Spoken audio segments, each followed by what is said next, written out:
गणेश सोमसिंग राठोड. मी सध्या आंबेजोगाईला आश्रम शाळेवर शिक्षक आहे. माझं गाव मूळ गाव आहे कंधार तालुक्यात कुर्ला, तालुका कंधार, जिल्हा नांदेड. सध्या मी आंबेजोगाईला शिक्षक आहे. या ठिकाणी जवळपास मी 14 वर्षे बिनपगारी होतो आणि प्रत्येक महाराष्ट्र या भारतावर जेवढे देव होते तेवढे दर्शन घेतलं. काही फरक पडला नाहीये.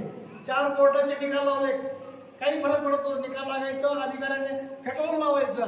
ज्यावेळी मी ह्या कोर्टात आलो, इथल्या या देवालयात आलो, देवाकडे आलो आणि देवाकडे आल्यानंतर मी आशीर्वाद घेतलं आणि मला जवळपास 64 लाख रुपये पगार देवाने दिला. मला या ठिकाणी ज्या शाळेत नोकरी करतो त्या शाळेत 1 नंबरचा पगार माझा आहे.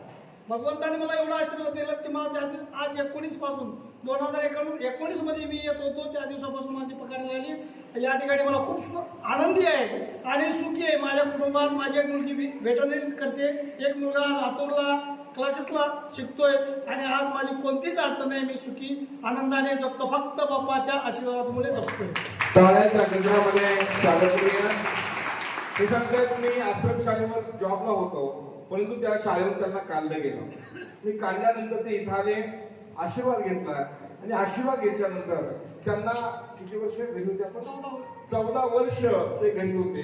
कोर्टाचे निकाल त्यांच्यासारखे लागले तरी पण शाळेमध्ये घेतलं जात नव्हतं. सर्व प्रयत्न केले पण कुठेही त्यांना यश प्राप्त होत नव्हतं. इथं आले, आशीर्वाद घेतला आणि आशीर्वाद घेतल्यानंतर त्यांना सांगितलं की तुम्हाला काम तुमचं होऊन जाईल. त्यांनी पारायण केलं, वाऱ्या केल्या आणि त्याच्यानंतर त्यांना यश प्राप्त झालंय. हा त्यांचा अनुभव त्यांनी सांगितलेला आहे.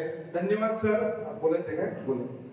मी ज्या मंत्रालयात जायचं, अधिकाऱ्याकडे जायचं, ज्यावेळी मी आशीर्वाद घेतलो त्यानंतर अधिकाऱ्याकडे जात असताना अधिकारी माझ्या समोरून बोलवत होते मला की तुमचं काम सर मी करून देतो, फक्त बाप्पा आहे माझ्या पाठी. मी जिथं जातोय बाप्पाला सांगतोय की मला हे काम झालं पाहिजे, बाप्पा माझ्या पाठी. मी शाळेमध्ये जरी एखादा कार्यक्रमाला अटेंड करायचं मला, त्यावेळी मी बाप्पाला सांगतो मी आज कार्यक्रमाला अटेंड करणार आहे, मी बोलणार आहे, मला फक्त बोलायला संधी द्या, मला ताकद द्या. काही असो, अभ्यास नाही जरी केला असेल तर सुंदर टाळ्या वाजवलं जातं. केवळ बाप्पामुळे टाळ्या वाजवल्या जातात.